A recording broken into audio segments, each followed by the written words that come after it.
लहसुन और शहद से फालतू चर्बी पिघलाने के हैरत अंगेज़ टोटके।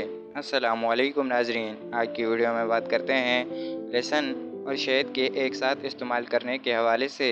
नाजरीन, लहसुन हर किचन में मौजूद होता है और ये खानों में जायका बढ़ाने के लिए इस्तेमाल किया जाता है, और शहद के भी अनगिनत फ़ायदे होते हैं जिनके बारे में तकरीबन हम सभी जानते हैं। मगर इन दोनों का मुरक्कब इस्तेमाल करने से क्या क्या फ़ायदे हासिल होते हैं?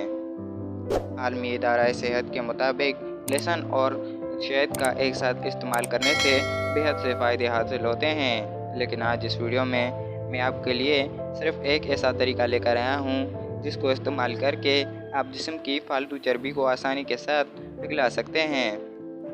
लहसुन और शहद का मुरक्कब फालतू चर्बी के अज्जा को पिघलाने में मावन किरदार अदा करता है, क्योंकि इसमें ऐसे विटामिन्स और मिनरल्स मौजूद होते हैं जो तमाम चर्बी के फालतू अज्जा को पिघलाने में मावन किरदार अदा करते हैं। इसीलिए इसको इस्तेमाल करके आप अपने जिस्म के सिर्फ चर्बी को ही नहीं बल्कि फालतू मादों को आसानी के साथ खारिज कर सकते हैं। इस जादुई नुस्खे को तैयार करने के लिए आपको एक अदद लहसुन के जूए को बारीक काट लेना है और एक चम्मच शहद के साथ मिक्स करके इसे डेली इस्तेमाल करना है।